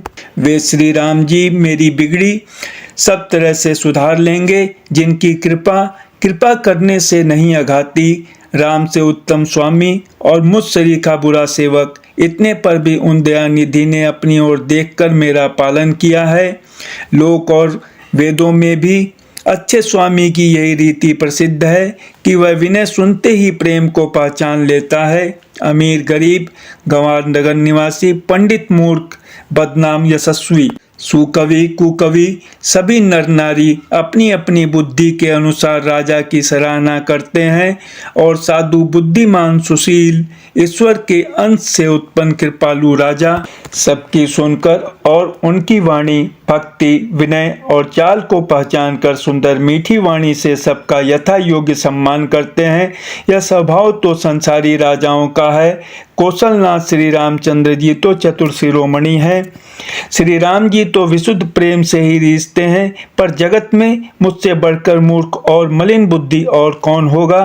तथापि कृपालु श्री रामचंद्र जी मुझ दुष्ट सेवक की प्रीति और रुचि को अवश्य रखेंगे, जिन्होंने पत्थरों को जहाज और बंदर भालुओं को बुद्धिमान मंत्री बना लिया। सब लोग मुझे श्री राम जी का सेवक कहते हैं और मैं भी बिना लज्जा संकोच के कहलाता हूँ।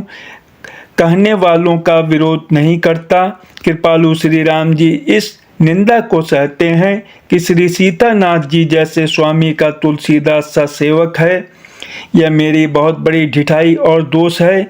मेरे पाप को सुनकर नरक ने भी नाक से कोड़ ली है, अर्थात नरक में भी मेरे लिए ठौर नहीं है। यह समझकर मुझे अपने ही कल्पित डर से डर हो रहा है, किंतु भगवान श्री रामचंद्र जी ने तो स्वप्न में भी इस पर मेरी इस ढिठाई और दोष पर ध्यान नहीं दिया। वरन मेरे प्रभु श्री रामचंद्र जी ने तो इस बात को सुनकर, देखकर और अपने सुचित रूपी चक्षु से भी निरीक्षण कर मेरी भक्ति और बुद्धि की उल्टे सराहना की, क्योंकि कहने में चाहे बिगड़ जाए, अर्थात मैं चाहे अपने को भगवान का सेवक कहता कहलाता रहूं, परंतु हृदय में अच्छापन होना चाहिए। हृदय में तो अपने को उनका सेवक बनने योग्य नहीं मानकर पापी और दीन ही मानता हूँ, यह अच्छापन है। श्री रामचंद्र जी भी दास के हृदय की अच्छी स्थिति जानकर रीझ जाते हैं। प्रभु के चित्त में अपने भक्तों की हुई भूल चूक याद नहीं रहती, वे उसे भूल जाते हैं और उनके हृदय की अच्छाई नेकी को 100 बार याद करते रहते हैं। जिस पाप के कारण उन्होंने बाली को ब्यात की तरह मारा था, वैसी ही कुचाल फिर सुग्रीव ने चली। वही करनी विभीषण की थी, परंतु श्री रामचंद्र जी ने स्वप्न में भी उसका मन में विचार नहीं किया। उल्टे भरत जी से मिलने के समय श्री रघुनाथ जी ने उनका सम्मान किया और राजसभा में भी उनके गुणों का बखान किया। प्रभु श्री रामचंद्र जी तो वृक्ष के नीचे और बंदर डाली पर, अर्थात कहाँ मर्यादा पुरुषोत्तम सच्चिदानंद घन परमात्मा श्री राम जी और कहाँ पेड़ों की शाखाओं पर कूदने वाले बंदर, परंतु ऐसे बंदरों को भी उन्होंने अपने समान बना लिया। तुलसीदास जी कहते हैं कि श्री रामचंद्र जी सरीखे शील निधान स्वामी कहीं भी नहीं है। हे श्री राम जी, आपकी अच्छाई से सभी का भला है, अर्थात आपका कल्याणमय स्वभाव सभी का कल्याण करने वाला है। यदि यह बात सच है तो तुलसीदास का भी सदा कल्याण ही होगा। इस प्रकार अपने गुण दोषों को कहकर और सबको फिर सिर नवाकर मैं श्री रंगनाथ जी का निर्मल यश वर्णन करता हूँ, जिसके सुनने से कलयुग के पाप नष्ट हो जाते हैं। मुनि याज्ञवल्क्य जी जो सुहावनी कथा मुनि श्रेष्ठ भारद्वाज जी को सुनाई थी, उसी संवाद को मैं बखान कर कहूँगा। सब सज्जन सुख का अनुभव करते हुए उसे सुने। शिव जी ने पहले इस सुहावने चरित्र को रचा, फिर कृपा करके पार्वती जी को सुनाया। वही श्री शिव जी ने काकभूषणी जी को राम भक्त और अधिकारी पहचान कर दिया। उन काकभूषणी जी से फिर याज्ञवल्क्य जी ने पाया और उन्होंने फिर उसे भारद्वाज जी को गाकर सुनाया। वे दोनों वक्ता और श्रोता याज्ञवल्क्य और भारद्वाज समानशील वाले और समदर्शी हैं और श्री हरि की लीला को जानते हैं। वे अपने ज्ञान से तीनों कालों की बातों को हथेली पर रखे हुए आंवले के समान प्रत्यक्ष जानते हैं। और भी जो सुजान भगवान की लीलाओं का रहस्य जानने वाले हरि भक्त हैं, वे इस चरित्र को नाना प्रकार से कहते, सुनते और समझते हैं। फिर वही कथा मैंने वाराह क्षेत्र में अपने गुरुजी से सुनी, परंतु उस समय मैं लड़कपन के कारण बहुत बेसमझ था, इससे उसको उस प्रकार अच्छी तरह समझा नहीं। श्री राम जी की गूढ़ कथा के वक्ता कहने वाले और श्रोता सुनने वाले दोनों ज्ञान के खजाने पूरे ज्ञानी होते हैं। मैं कलयुग के पापों से ग्रसा हुआ महामूढ़ जड़ जीव भला उसको कैसे समझ सकता था। तो भी गुरुजी ने जब बार बार कथा कही तब बुद्धि के अनुसार कुछ समझ में आई, वही अब मेरे द्वारा भाषा में रची जाएगी, जिससे मेरे मन को संतोष हो। जैसा कुछ मुझ में बुद्धि और विवेक का बल है, मैं हृदय में हरि की प्रेरणा से उसी के अनुसार कहूँगा। मैं अपने संदेह, अज्ञान और भ्रम को हरने वाली कथा रचता हूँ, जो संसार रूपी नदी के पार करने के लिए नाव है। राम कथा पंडितों को विश्राम देने वाली, सब मनुष्यों को प्रसन्न करने वाली और कलयुग के पापों का नाश करने वाली है। राम कथा कलयुग रूपी सांप के लिए मोरनी है और विवेक रूपी अग्नि के प्रकट करने के लिए अग्नि मंथन की जाने वाली लकड़ी है, अर्थात इस कथा से ज्ञान की प्राप्ति होती है। राम कथा कलयुग में सब मनोरथों को पूर्ण करने वाली कामधेनु गौ है और सज्जनों के लिए सुंदर संजीवनी जड़ी है। पृथ्वी पर यही अमृत की नदी है, जन्म मरण रूपी भय का नाश करने वाली और ब्रह्म रूपी मेढकों को खाने के लिए सर्पणी है। यह राम कथा असुरों की सेना के समान नरकों का नाश करने वाली और साधु रूप देवताओं के कुल का हित करने वाली पार्वती दुर्गा है। यह संत समाज रूपी क्षीर समुद्र के लिए लक्ष्मी जी के समान है और संपूर्ण विश्व का भार उठाने में अचल पृथ्वी के समान है। यमदूतों के मुख पर कालिक लगाने के लिए यह जगत में यमुना जी के समान है और जीवों को मुक्ति देने के लिए मानो काशी ही है। यह श्री राम जी को पवित्र तुलसी के समान प्रिय है और तुलसीदास के लिए हुलसी तुलसीदास जी की माता के समान हृदय से हित करने वाली है। यह राम कथा शिव जी को नर्मदा जी के समान प्यारी है।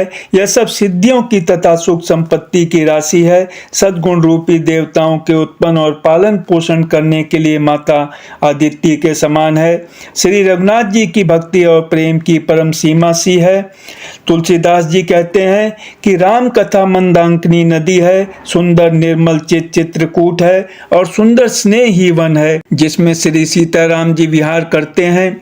श्री रामचंद्र जी का चरित्र सुंदर चिंतामणि है और संतों की सुबुद्धि रूपी स्त्री का सुंदर श्रृंगार है। श्री रामचंद्र जी के गुण समूह जगत का कल्याण करने वाले और मुक्ति, धन, धर्म और परम धाम के देने वाले हैं। ज्ञान, वैराग्य और योग के लिए सद्गुरु है और संसार रूपी भयंकर रोग का नाश करने के लिए देवताओं के वैद्य अश्विनी कुमार के समान है।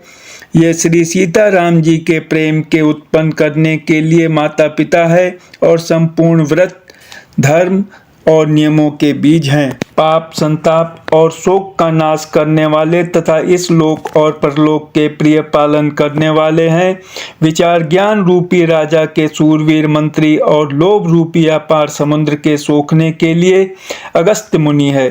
भक्तों के मन रूपी वन में बसने वाले काम, क्रोध और कलयुग के पाप रूपी हाथियों के मारने के लिए सिंह के बच्चे हैं। शिव जी के पूज्य और प्रियतम अतिथि हैं और दरिद्रता रूपी दावानल के बुझाने के लिए कामना पूर्ण करने वाले मेघ हैं।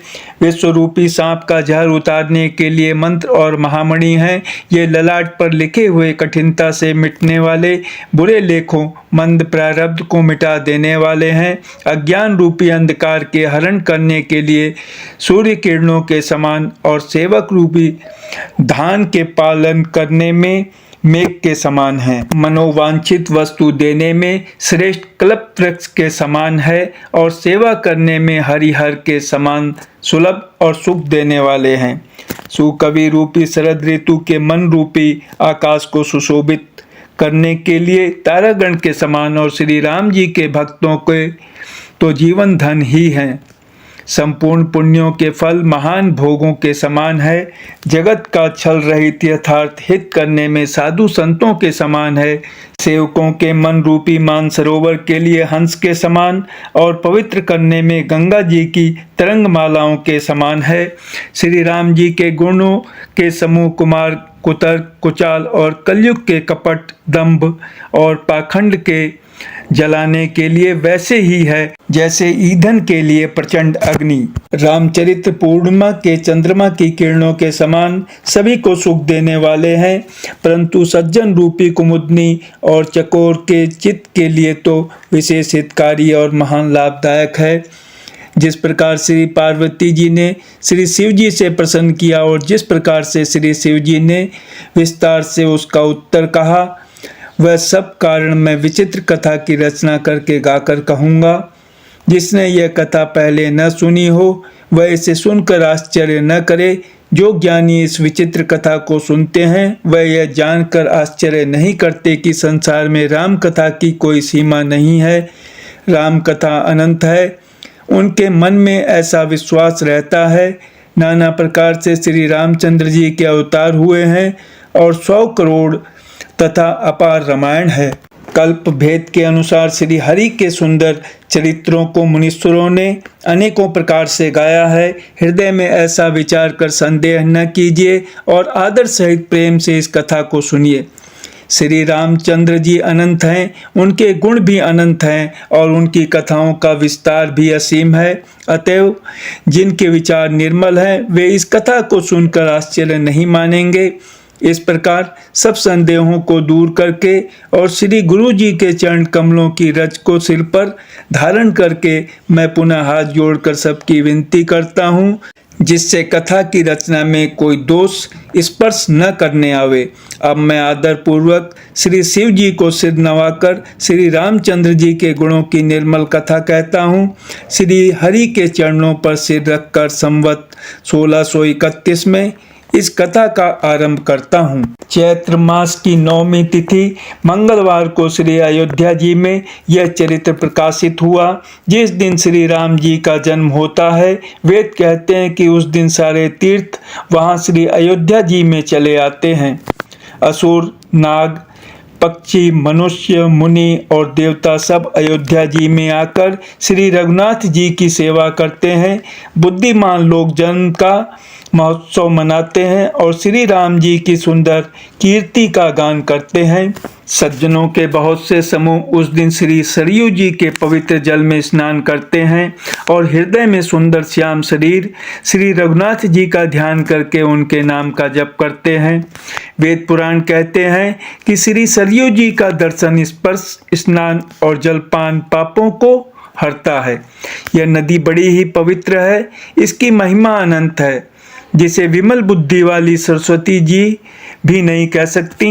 यह शोभायमान अयोध्यापुरी श्री रामचंद्र जी के परम धाम की देने वाली है, सब लोकों में प्रसिद्ध है और अत्यंत पवित्र है। जगत में अंडज, स्वेदज, उद्भिज और जलायुज 4 खानी प्रकार के अनंत जीव हैं। इनमें से जो कोई भी अयोध्या जी में शरीर छोड़ते हैं वे फिर संसार में नहीं आते, जन्म मृत्यु के चक्कर से छूटकर भगवान के परम धाम में निवास करते हैं। इस अयोध्यापुरी को सब प्रकार से मनोहर, सब सिद्धियों की देने वाली और कल्याण की खान समझकर मैंने इस निर्मल कथा का आरंभ किया, जिसके सुनने से काम, मद और दंभ नष्ट हो जाते हैं। इसका नाम रामचरितमानस है, जिसके कानों से सुनते ही शांति मिलती है। मन रूपी हाथी विषय रूपी दावा नल में जल रहा है, वह यदि इस रामचरितमानस रूपी सरोवर में आ पड़े तो सुखी हो जाए। यह रामचरितमानस मुनियों का प्रिय है। इस सुहावने और पवित्र मानस की शिव जी ने रचना की। यह तीनों प्रकार के दोषों, दुखों और दरिद्रता को तथा कलयुग की कुचालों और सब पापों का नाश करने वाला है। श्री महादेव जी ने इसको रचकर अपने मन में रखा था और सुअवसर पाकर पार्वती जी से कहा। इसी से शिव जी ने इसको अपने हृदय में देखकर और प्रसन्न होकर इसका सुंदर रामचरितमानस नाम रखा। मैं उसी सुख देने वाली सुहावनी राम कथा को कहता हूँ। हे सज्जनों, आदर पूर्वक मन लगाकर इसे सुनिए। यह रामचरितमानस जैसा है, जिस प्रकार बना है और जिस हेतु से जगत में इसका प्रचार हुआ है, अब वही सब कथा मैं श्री उमा महेश्वर का स्मरण करके कहता हूँ। श्री शिव जी की कृपा से उसके हृदय में सुंदर बुद्धि का विकास हुआ, जिससे यह तुलसीदास श्री रामचरितमानस का कवि हुआ। अपनी बुद्धि के अनुसार तो वह इसे मनोहर ही बनाता है, किंतु फिर भी हे सज्जनों, सुंदर चित्त से सुनकर इसे आप सुधार लीजिए। सुंदर सात्विकी बुद्धि भूमि है, हृदय ही उसमें गहरा स्थान है। वेद पुराण समुद्र हैं और साधु संत मेघ हैं। वे साधु रूपी मेघ श्री राम जी के सुयश रूपी सुंदर, मधुर, मनोहर और मंगलकारी जल की वर्षा करते हैं। सगुण लीला का जो विस्तार से वर्णन करते हैं, वही राम सुयश रूपी जल की निर्मलता है, जो मल का नाश करती है। और जिस प्रेम भक्ति का वर्णन नहीं किया जा सकता, वही इस जल की मधुरता और सुंदर शीतलता है। वह राम सुयश रूपी जल सत्कर्म रूपी धान के लिए हितकर है और श्री राम जी के भक्तों का तो जीवन ही है। वह पवित्र जल बुद्धि रूपी पृथ्वी पर गिरा और सिमट कर सुहावने कान रूपी मार्ग से चला और मानस हृदय रूपी श्रेष्ठ स्थान में भरकर वहीं स्थिर हो गया। वही पुराना होकर सुंदर, रुचिकर, शीतल और सुखदायी हो गया। इस कथा में बुद्धि से विचार कर जो 4 अत्यंत सुंदर और उत्तम संवाद भुसुंडी, गरुड़, शिव पार्वती, याज्ञवल्क्य, भारद्वाज और तुलसीदास और संत रचे हैं, वही इस पवित्र और सुंदर सरोवर के 4 मनोहर घाट हैं। सात कांड ही इस मानस सरोवर की सुंदर 7 सीढ़ियां हैं, जिनको ज्ञान रूपी नेत्रों से देखते ही मन प्रसन्न हो जाता है। श्री रघुनाथ जी की निर्गुण प्राकृतिक गुणों से अतीत और निर्बाध एक रस महिमा का जो वर्णन किया जाएगा, वही इस सुंदर जल की अथाह गहराई है। श्री रामचंद्र जी और सीता जी का यश अमृत के समान जल है। इसमें जो उपमाएं दी गई हैं, वही तरंगों का मनोहर विलास है। सुंदर चौपाइयाँ ही इसमें घनी फैली हुई पुरइन कमलिनी है, और कविता की युक्तियाँ सुंदर मणि मोती उत्पन्न करने वाली सुहावनी सीपियाँ हैं। जो सुंदर छंद, सोठे और दोहे हैं, वही इसमें बहुरंगे कमलों के समूह सुशोभित हैं। अनुपम अर्थ, ऊंचे भाव और सुंदर भाषा ही पराग, पुष्परज, मकरंद, पुष्परस और सुगंध है। सत्कर्मों पुण्यों के पुंज भौरों की सुंदर पंक्तियां हैं। ज्ञान, वैराग्य और विचार हंस हैं। कविता की ध्वनि, वक्रोक्ति, गुण और जाति ही अनेकों प्रकार की मनोहर मछलियां हैं। अर्थ, काम, मोक्ष, ये चारों ज्ञान विज्ञान का विचार के कहना, काव्य के 9 रस, जप, तप, योग और वैराग्य के प्रसंग, ये सब इस सरोवर के सुंदर जलचर जीव हैं। सुकृति पुण्यात्मा जनों के, साधुओं के और श्री राम नाम के गुणों का गान ही विचित्र जल पक्षियों के समान है। संतों की सभा ही इस सरोवर के चारों ओर की अमराई, आम की बगीचियां हैं और श्रद्धा वसंत ऋतु के समान कही गई है। नाना प्रकार से भक्ति का निरूपण और क्षमा, दया तथा दम, इंद्रिय निग्रह लताओं के मंडप है।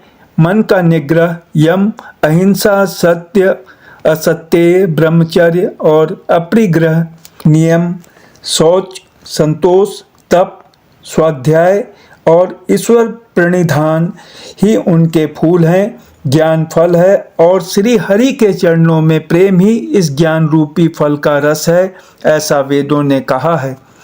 इस रामचरितमानस में और भी जो अनेक प्रसंगों की कथाएं हैं, वे ही इसमें तोते, कोयल आदि रंग बिरंगे पक्षी हैं। कथा में जो रोमांच होता है, वही वाटिका, बाग और वन है, और जो सुख होता है, वही सुंदर पक्षियों का विहार है। निर्मल मन ही माली है, जो प्रेम रूपी जल से सुंदर नेत्रों द्वारा उनको सींचता है। जो लोग इस चरित्र को सावधानी से गाते हैं, वे ही इस तालाब के चतुर रखवाले हैं, और जो स्त्री पुरुष सदा आदर पूर्वक इसे सुनते हैं, वे ही इस सुंदर मानस के अधिकारी उत्तम देवता हैं। जो अति दुष्ट और विषयी हैं, वे अभागे बगुले और कौवे हैं, जो इस सरोवर के समीप नहीं जाते, क्योंकि यहाँ इस मानस सरोवर में घोंगे, मेढक और सेवार के समान विषय रस की नाना कथाएं नहीं हैं।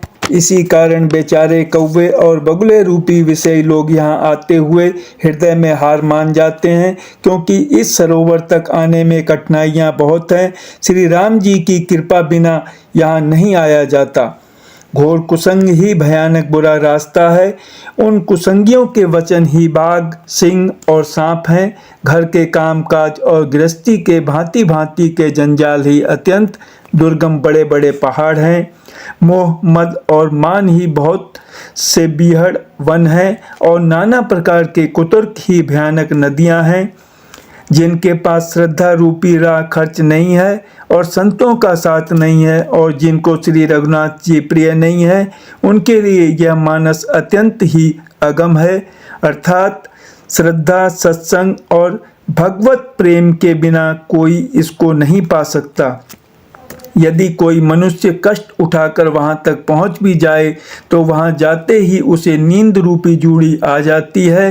हृदय में मूर्खता रूपी बड़ा कड़ा जाड़ा लगने लगता है, जिससे वहां जाकर भी वह अभागा स्नान नहीं कर पाता।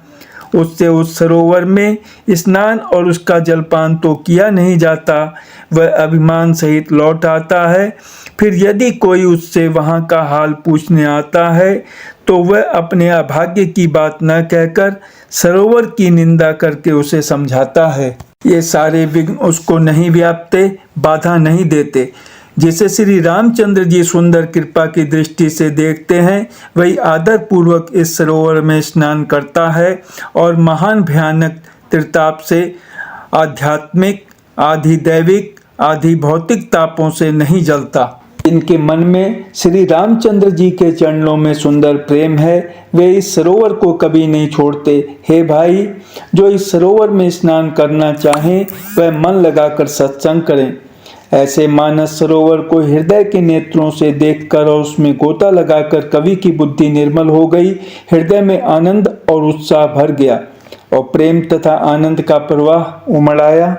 उससे वह सुंदर कविता रूपी नदी बह निकली, जिसमें श्री राम जी का निर्मल यश रूपी जल भरा है। इस कविता रूपिणी नदी का नाम सरयू है, जो संपूर्ण सुंदर मंगलों की जड़ है। लोकमत और वेद मत इसके दो सुंदर किनारे हैं। यह सुंदर मानस सरोवर की कन्या सरयू नदी बड़ी पवित्र है और कलयुग के छोटे बड़े पाप रूपी तिनकों और वृक्षों को जड़ से उखाड़ फेंकने वाली है। तीनों प्रकार के श्रोताओं का समाज ही इस नदी के दोनों किनारों पर बसे हुए पूर्वे गांव और नगर हैं और संतों की सभा ही सब सुंदर मंगलों की जड़ अनुपम अयोध्या जी हैं। सुंदर कीर्ति रूपी सुहावनी सरयू जी राम भक्ति रूपी गंगा जी में जा मिली। छोटे भाई लक्ष्मण सहित श्री राम जी के युद्ध का पवित्र यश रूपी सुहावना महानद सोन उसमें आ मिला। दोनों के बीच में भक्ति रूपी गंगा जी की धारा ज्ञान और वैराग्य के सहित शोभित हो रही है। ऐसी तीनों तापों को डराने वाली ये तिमुहानी नदी राम स्वरूप रूपी समुद्र की ओर जा रही है। इस कीर्ति रूपी सरयू का मूल मानस श्री रामचरित है और ये राम भक्ति रूपी गंगा जी में मिली है, इसलिए यह सुनने वाले सज्जनों के मन को पवित्र कर देगी। इसके बीच बीच में जो भिन्न भिन्न प्रकार की विचित्र कथाएं हैं, वे ही मानो नदी तट के आसपास के वन और बाग हैं। श्री पार्वती जी और शिव जी के विवाह के बराती इस नदी में बहुत प्रकार के असंख्य जलचर जीव हैं। श्री रघुनाथ जी के जन्म की आनंद की बधाइयाँ ही इस नदी के भंवर और तरंगों की मनोहरता है। चारों भाइयों के जो बाल चरित हैं, वे ही इसमें खिले हुए रंग बिरंगे बहुत से कमल हैं। महाराज श्री दशरथ जी तथा उनकी रानियों और कुटुंबियों के सत्कर्म पुण्य ही भ्रमर और जल पक्षी हैं। श्री सीता जी के स्वयंवर की जो सुंदर कथा है, वही इस नदी में सुहावनी छवि छा रही है। अनेकों सुंदर विचारपूर्ण प्रश्न ही इस नदी की नावें हैं और उनके विवेक युक्त उत्तर ही चतुर केवट हैं। इस कथा को सुनकर पीछे जो आपस में चर्चा होती है, वही इस नदी के सहारे सहारे चलने वाले यात्रियों का समाज शोभा पा रहा है। परशुराम जी का क्रोध इस नदी की भयानक धारा है और श्री रामचंद्र जी के श्रेष्ठ वचन ही सुंदर बंधे हुए घाट हैं। भाइयों सहित श्री रामचंद्र जी के विवाह का उत्साह ही इस कथा नदी की कल्याणकारिणी बाढ़ है, जो सभी को सुख देने वाली है। इसके कहने सुनने में जो हर्षित और पुलकित होते हैं, वे ही पुण्यात्मा पुरुष हैं, जो प्रसन्न मन से इस नदी में नहाते हैं। श्री रामचंद्र जी के राज तिलक के लिए जो मंगल साज सजाया गया, वही मानव पर्व के समय इस नदी पर यात्रियों के समूह इकट्ठे हुए हैं। कैकेयी की कुबुद्धि ही इस नदी में काई है, जिसके फलस्वरूप बड़ी भारी विपत्ति आ पड़ी। संपूर्ण अनगिनत उत्पातों को शांत करने वाला भरत जी का चरित्र नदी तट पर किया जाने वाला जप यज्ञ है। कलयुग के पापों और दुष्टों के अवगुणों के जो वर्णन है, वे ही इस नदी के जल का कीचड़ और बगुले कौवे हैं। यह कीर्ति रूपनी नदी छहों ऋतुओं में सुंदर है। सभी समय यह परम सुहावनी और अत्यंत पवित्र है। इसमें शिव पार्वती का विवाह हेमंत ऋतु है। श्री रामचंद्र जी के जन्म का उत्सव सुखदायी शिशिर ऋतु है। श्री रामचंद्र जी के विवाह समाज का वर्णन ही आनंद मंगलमय ऋतुराज वसंत है। श्री राम जी का वन गमन दूसरा ग्रीष्म ऋतु है और मार्ग की कथा ही कड़ी धूप और लू है।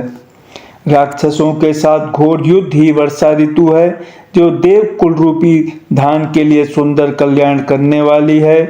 रामचंद्र जी के राज्यकाल का जो सुख विनम्रता और बड़ाई है, वही निर्मल सुख देने वाली सुहावनी शरद ऋतु है। सती शिरोमणि श्री सीता जी के गुणों की जो कथा है वही इस जल का निर्मल और अनुपम गुण है। श्री भरत जी का स्वभाव इस नदी की सुंदर शीतलता है जो सदा एक सी रहती है और जिसका वर्णन नहीं किया जा सकता। चारों भाइयों का परस्पर देखना, बोलना, मिलना, एक दूसरे से प्रेम करना, हंसना और सुंदर भाईपना इस जल की मधुरता और सुगंध है। मेरा आर्त भाव, विनय और दीनता इस सुंदर और निर्मल जल का कम हल्कापन नहीं है, अर्थात अत्यंत हल्कापन है। यह जल बड़ा ही अनोखा है जो सुनने से ही गुण करता है और आशा रूपी प्यास को और मन के मैल को दूर कर देता है। यह जल श्री रामचंद्र जी के सुंदर प्रेम को पुष्ट करता है, कलयुग के समस्त पापों और उनसे होने वाली ग्लानि को हर लेता है, संसार के जन्म मृत्यु रूप श्रम को सोख लेता है, संतोष को भी संतुष्ट करता है और पाप, ताप, दरिद्रता और दोषों को नष्ट कर देता है। यह जल काम, क्रोध, मद और मोह का नाश करने वाला और निर्मल ज्ञान और वैराग्य का बढ़ाने वाला है। इसमें आदर पूर्वक स्नान करने से और इसे पीने से हृदय में रहने वाले सब पाप, ताप मिट जाते हैं। जिन्होंने इस रामसुयस रूपी जल से अपने हृदय को नहीं धोया वे कायर कली काल के द्वारा ठगे गए। जैसे प्यासा हिरन सूर्य की किरणों के रेत पर पड़ने से उत्पन्न हुए जल के भ्रम को वास्तविक जल समझकर पीने को दौड़ता है और जल न पाकर दुखी होता है, वैसे ही वे कलयुग से ठगे हुए जीव भी विषयों के पीछे भटककर दुखी होंगे। अपनी बुद्धि के अनुसार इस सुंदर जल के गुणों को विचार कर उसमें अपने मन को स्नान कराकर और श्री भवानी शंकर को स्मरण करके कवि तुलसीदास सुंदर कथा कहता है। मैं अब श्री रघुनाथ जी के चरण कमलों को हृदय में धारण कर और उनका प्रसाद पाकर दोनों श्रेष्ठ मुनियों के मिलन का सुंदर संवाद वर्णन करता हूँ। भारद्वाज मुनि प्रयाग में बसते हैं। उनका श्री राम जी के चरणों में अत्यंत प्रेम है। वे तपस्वी, निग्रहित चित्त, जितेंद्रिय, दया के निदान और परमार्थ के मार्ग में बड़े ही चतुर हैं। माघ में जब सूर्य मकर राशि पर जाते हैं तब सब लोग तीर्थराज प्रयाग को आते हैं। देवता, दैत्य, किन्नर और मनुष्यों के समूह सब आदर पूर्वक त्रिवेणी में स्नान करते हैं। श्री वेणी माधव जी के चरण कमलों को पूजते हैं और अक्षय वट का स्पर्श कर उनके शरीर पुलकित होते हैं। भारद्वाज जी का आश्रम बहुत ही पवित्र, परम रमणीय और श्रेष्ठ मुनियों के मन को भाने वाला है। तीर्थराज प्रयाग में जो स्नान करने जाते हैं उन ऋषि मुनियों का समाज वहां भारद्वाज के आश्रम में जुटता है। प्रातः काल सब उत्साह पूर्वक स्नान करते हैं और फिर परस्पर भगवान के गुणों की कथाएं कहते हैं। ब्रह्म का निरूपण, धर्म का विधान और तत्वों के विभाग का वर्णन करते हैं तथा ज्ञान वैराग्य से युक्त भगवान की भक्ति का कथन करते हैं। जय श्री राम।